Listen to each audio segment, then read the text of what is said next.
Hello दोस्तों, आप सभी को स्वागत है आपके अपने YouTube channel Ansari study classes में। तो आज मैं आप लोगों को इतिहास के मुग़ल काल से अकबर से जो महत्वपूर्ण प्रश्न है उसको पढ़ाने वाला हूँ। दोस्तों, पहला प्रश्न है कि दिल्ली में मुग़ल सेनापति ने बैरम खां को भारत छोड़ने की सलाह दिया, जिस कारण बैरम खां ने उसकी हत्या कर दी।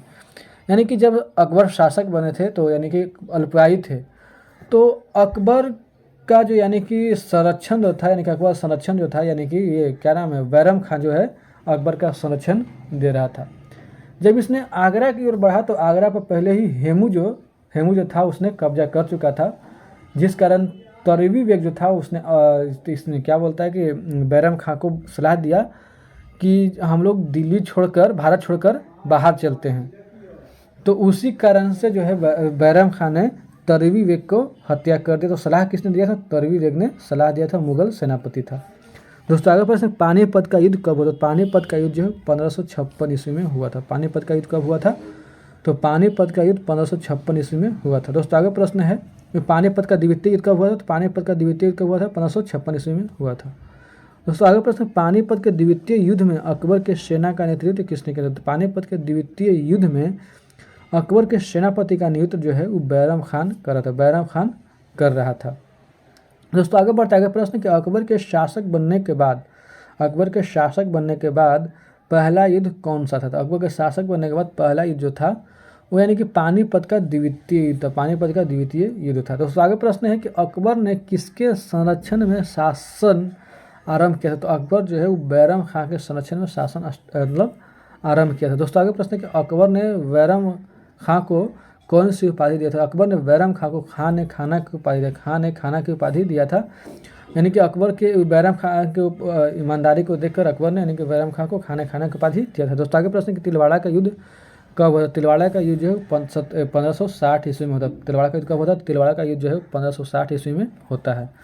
दोस्तों, आगे बढ़ते आगे प्रश्न है कि तिलवाड़ा का युद्ध किसके किसके बीच हुआ था? तिलवाड़ा का युद्ध किसके किसके बीच हुआ? तिलवाड़ा का युद्ध जो है वो अकबर और बैरम खां के बीच हुआ था। देख लीजिए कि एक समय था कि बैरम खां ही संरक्षण दिया था तो अकबर शासक बना था, यानी कि और अकबर के लिए बैरम खां मर मिटने के लिए तैयार था। लेकिन फिर क्या हुआ जिस कारण से तिलवाड़ा का युद्ध अकबर और बैरम खां के बीच हुआ? तो कारण ये था कि बैरम खां जो था यानी कि शिया था, और जब दिल्ली से शासन हो रहा था तो वहाँ का जो जनता थी वह अधिकतर सुन्नी था।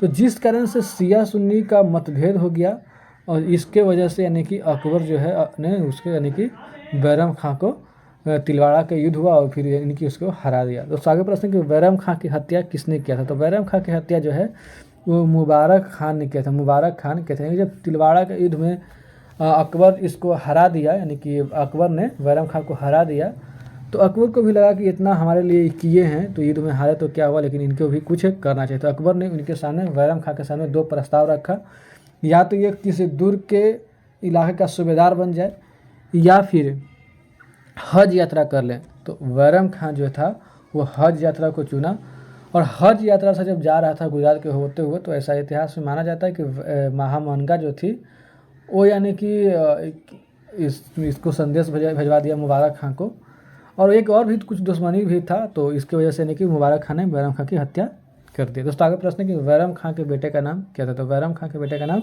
अब्दुल रहीम था। अब्दुल रहीम था।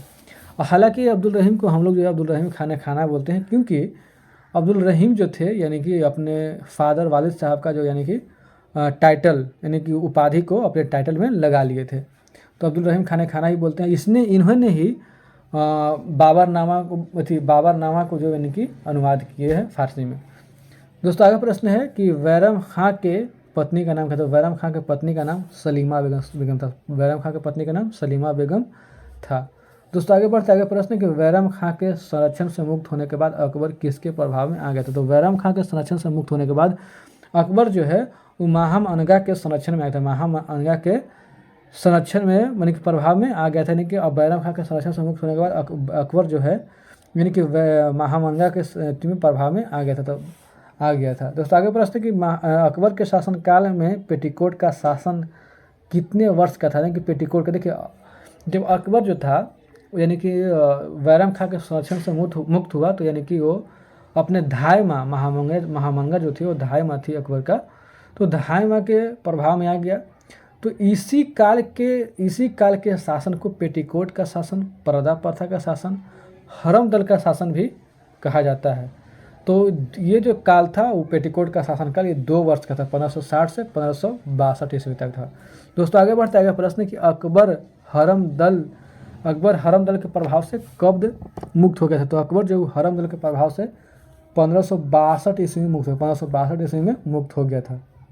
और जब अकबर यानी कि हरम दल के प्रभाव से मुक्त हुआ तो बहुत अच्छा यानी कि काम करने लगा, जिससे जनता इनके प्रति जागरूक हो गया। दोस्तों आगे प्रश्न है कि अकबर ने दास प्रथा का अंत कब किया था। तो अकबर जो है दास प्रथा का अंत 1562 ईस्वी में किया था, 1562 ईस्वी में किया था। दोस्तों आगे प्रश्न है कि तीर्थ यात्रा कर का अंत अकबर ने कब किया। तीर्थ यात्रा कर का अंत अकबर ने कब किया था। तीर्थ यात्रा कर का अंत अकबर ने 1563 ईस्वी में किया था, 1563 ईस्वी में किया था। दोस्तों आगे प्रश्न है कि अकबर ने जजिया कर का अंत कब किया था। तो अकबर ने जजिया कर का अंत 1564 ईस्वी में किया था। अकबर ने जजिया कर का अंत 1564 ईस्वी में किया था। दोस्तों आगे प्रश्न है कि अकबर ने फतेहपुर सीकरी शहर की स्थापना कब किया था। अकबर जो है फतेहपुर सीकरी शहर की स्थापना 1571 ईस्वी में किया था, 1571 ईस्वी में किया था।